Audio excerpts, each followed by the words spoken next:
It's 8 o'clock. I'm Sally Burdett. A very good evening to you. Live from Johannesburg, here are your headlines. 6 years on, no prosecutions for the Marikana massacre, but government says President Ramaphosa is planning to visit the families of those who died.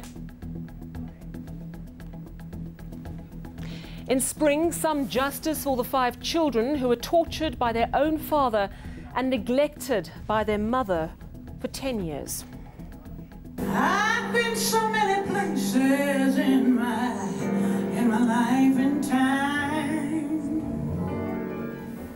And she's singing with the angels now. Aretha Franklin dies in Detroit, the Queen of Soul, losing her battle with cancer earlier today. And here in South Africa, a memorial service for 37-year-old hip-hop star Pro Kid, who died last week, gone too soon. Of course, we also have sport and business news this evening. It's a very good evening to Mateo Garipe. Good evening, Sally. Jeffrey Stevens. Good evening, Sally. On the way, we look at the Springbok squad that's been announced to take on Argentina this coming weekend. Those and other stories on the way. And South Africans holding back their money. Consumer goods company Tiger Brands said it expects to report poor financial results at the back of a tough economy and the listeria outbreak. Thanks very much, Mateo and Jeff. Well, we start here, and Marikana mine workers want government to declare August the 16th a public holiday. On this day in 2012, police shot dead 34 miners who were striking for a minimum wage of 12,500 rand a month. In the days before the massacre, 10 people, including police and mine security guards, were murdered. But on the 16th, it was the footage of police gunning down 34 miners on the kopje where they had gathered that shook South Africa and the world. Zikhona Chona attended today's event in Marikana.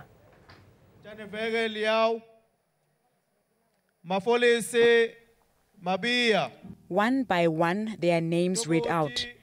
Widows and family members of the 34 mine workers shot by police on August 16, 2012, given another chance to remember their loved ones at the very spot where they took their final breath. Sinesicelo cha esisibhekise kuTatumagara. Tatumagara singaba mama sicela i-12,500 as a basic. Mine workers came out in thousands to remember the day. Sizawusoloke ngelanga leke-16 siba lapha kule ntambo umsebenzi sawuyeka sawuzibeka phansi intambo sizohlala kule ntambo. AMCU President Joseph Matunjwa says information from the Institute for Security Studies that police intentionally killed mine workers is nothing new. Namhlanje ngoba sekukhuluma ama institutions athize ukuthi there is no concrete evidence yokuthi abasebenzi abalala kuleya ntaba bahlasela amaphoyisa. Imedia now seyiyathetha lesikhathi kuthetha umntaka Mathunjwa phaya kufala mkomishina imedia yayivala amadlebe ingayizwi into endiyithethayo. And as for President Cyril Ramaphosa, Ramaphosa i-big fish enkulu kuthiwa mayiphathe ilizwe kodwa izandla zayo zibovutshwe ligazi labasebenzi. the bloodshed of the 16th of August 2012 is one that will be etched in South Africa's history books forever. On this day, 34 people killed by police and brutally so will forever be remembered. Zikhona Chona, Marikana in the northwest. Well, despite the clear anger towards President Cyril Ramaphosa, who of course at the time of the massacre was a non-executive director at Lonmin Mine, preparations are at an advanced stage for him to go to Marikana. This was confirmed today by Communications Minister Nomvula Mokonyane. Now, while Ramaphosa has apologized if his emails about the strike contributed to the massacre, he has yet to go to the mine and speak to the families in person. But Minister Mokonyane says he is definitely planning to go there. We will have the President interacting with the affected families and even going to Marikana. And as I have said, there are processes already, various engagements and facilitated by those that want to lend a hand and ensure that by the time everything comes out with the president going on site, including in the Eastern Cape, it would have been out of a collective effort. It is in the pipeline. It is happening. A great deal of work is happening. There is also an interministerial committee dealing with the distressed mines and towns that is also accelerating the pace of the intervention, so that then it does not just become an event, but it becomes a revelation of work prior the visit, but also the commitment that we are making going beyond. Other news now on 10 years of torture, sexual abuse and neglect. That's what 5 children endured before one of them escaped, and the full horror of what the children had lived through made headlines around the country. Now today their parents were found guilty on a number of charges relating to the ongoing abuse. Mia Spies reports that finally there's some justice for the children who lived in the Springs House of Horrors. The Springs horror was revealed 4 years ago when a young boy from this house escaped and pleaded with neighbors for help. Behind these walls, 5 children were held captive, tortured by their father. He used a shock stick, blowtorch and shambok, abusing them every day for 10 years, while sexually abusing his eldest daughter as well. On Thursday, the 39-year-old man was found guilty on charges of attempted murder, the rape of a minor, possession and dealing in drugs, and defeating the ends of justice. His now ex-wife, who witnessed the abuse, was also found guilty on charges of child neglect, obstruction of justice, and the possession of drugs. The evidence of the witnesses, as well as the expert evidence and the evidence of the accused itself, proved that she was subjected to this ill treatment, tantamount to torture. We are satisfied with the court's judgment. It was a good judgment, well-balanced judgment. The children's mother says she hopes to one day be allowed to have contact with them again. The mother's bail has been extended, while the father will remain in custody until sentencing proceedings scheduled for early October.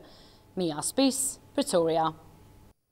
Other news making headlines now, and President Cyril Ramaphosa is to set up a commission of inquiry into the Public Investment Corporation.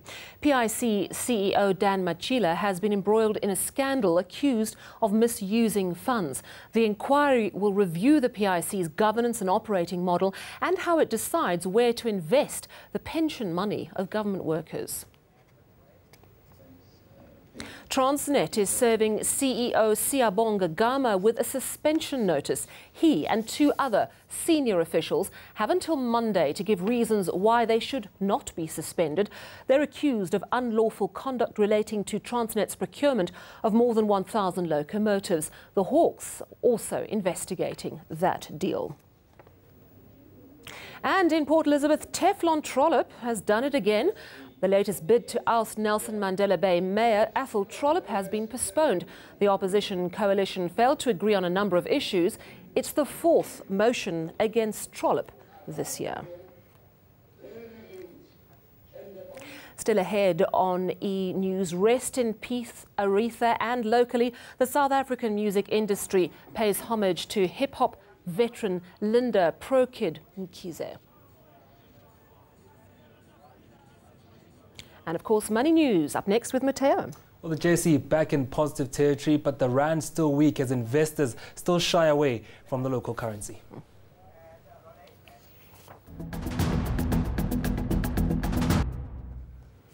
Let's get all your news from the world of money and business with Mateo Kharipe. Mateo, it's a tough day for Tigers. Tough day for Tigers. We did know that they had that listeria outbreak they had to deal with as a company. The cold meats department has lost their money as well. But there's also another indicator, and it's something that I keep stressing this week, that the economy is growing slow, and this is showing in the consumers, because we do know Tiger Brands makes a lot of consumer brands like rice and maize meal and all those things, but they're not being bought, and they're saying they're starting to see the effects of the tough economy and also the fuel price also hitting them hard, because you know they would have to deliver all those goods offers to all the retailers. And, we spoke to an analyst earlier who told us that it's that tough economy that they're seeing that is also impacting on the results. Consumers there, they don't have the necessary money to spend. Just check out our latest employment numbers. They're not good numbers. Just check out our retail sales numbers. They're not good numbers. So that tells you that consumers, unfortunately, they're struggling and something has to be done. And let alone the fact that they had their significant impact when it comes to the calling back of products. And also, when they call back those products, the guys, unfortunately, didn't produce new products. They had to suspend operations. So that had a very significant impact.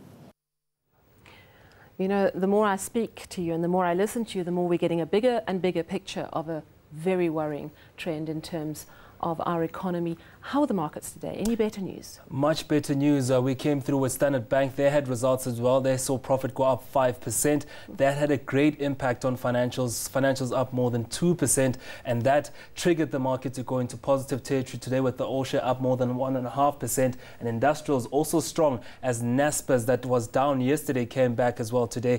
Now it's still trading above that 3,000 Rand a share mark as well. And in commodity shares, gold still down. Goldfields also releasing results today. They've lost a lot of money. And also they've given us that news that they're going to be cutting jobs as well. So the market reacting to that. They were down close to 0.5%. Platinum up more than 2.5%, with resources staying also in positive territory.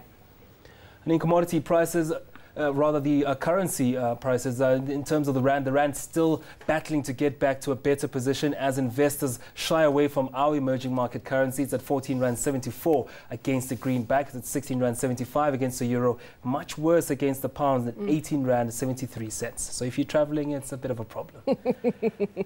And in terms of commodity prices, well, they're still low, despite gold going up today at $1,177 an ounce, and with platinum also up close to 1%. It's still at that 10-year low at $700 per ounce there for platinum. And Brent crude, and this is good for the petrol price, still down at $71.31 a barrel.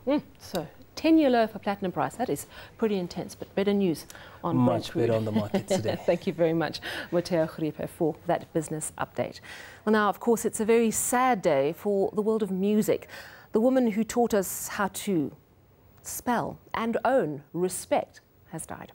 Queen of Soul Aretha Franklin died in Detroit this morning. The 76-year-old passed away after battling advanced pancreatic cancer. Franklin was placed in hospice care just 3 days ago. Our correspondent Mary McCarthy looks back at the life of the legend. I love you so much. Thank you so much for coming out. The Queen of Soul at the Apollo Theater in New York, singing on the stage that helped make her famous in the 1960s and 70s. The Apollo is a training ground, really, for young artists to try their wings to see if you can fly. You'll find out right here. This was just 6 years ago, and Aretha Franklin continued to perform until late last year. From Respect to Natural Woman to Chain of Fools, her songs are so well known they seem to belong to all of us.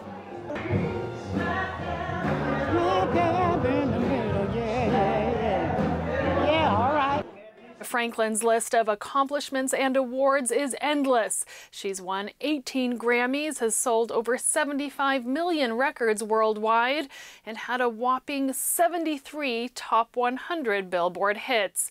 In 1987, she made history by becoming the first woman ever inducted into the Rock and Roll Hall of Fame. She has crooned for everyone from popes to presidents to music superstars who say she inspired their own careers. Franklin was born in Memphis, Tennessee, to a mother who was a talented gospel singer and a father who was known as a preacher with $1 million voice. She was raised in Detroit and moved back there in 1982, leaving Los Angeles where she'd spent the peak of her career. You must stay with us towards the end of the bulletin. We're going to be playing you a very special song from Aretha Franklin.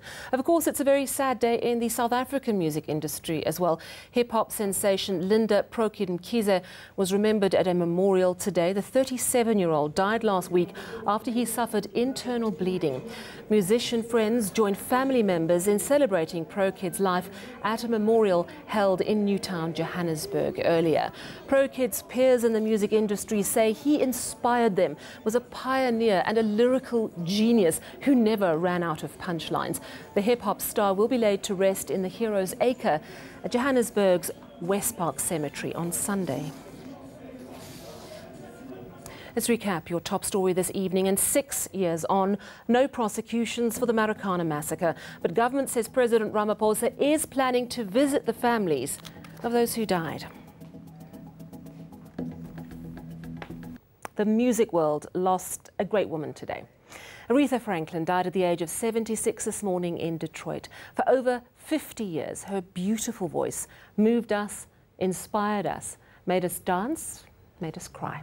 Let's listen to her performing Natural Woman at the Kennedy Center Honors Awards in 2015. The stunning performance brought a very popular former president to tears.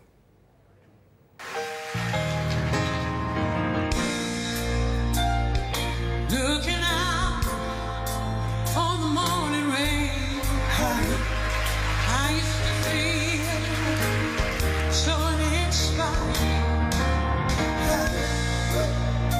When I knew I had to face another day, oh, it made me feel so tired. Before the day I met you, life was so unkind. You're the key to my peace of mind. You make me feel. You make me feel. You make me feel like I'm a natural woman. From me and the team, it's a very good night.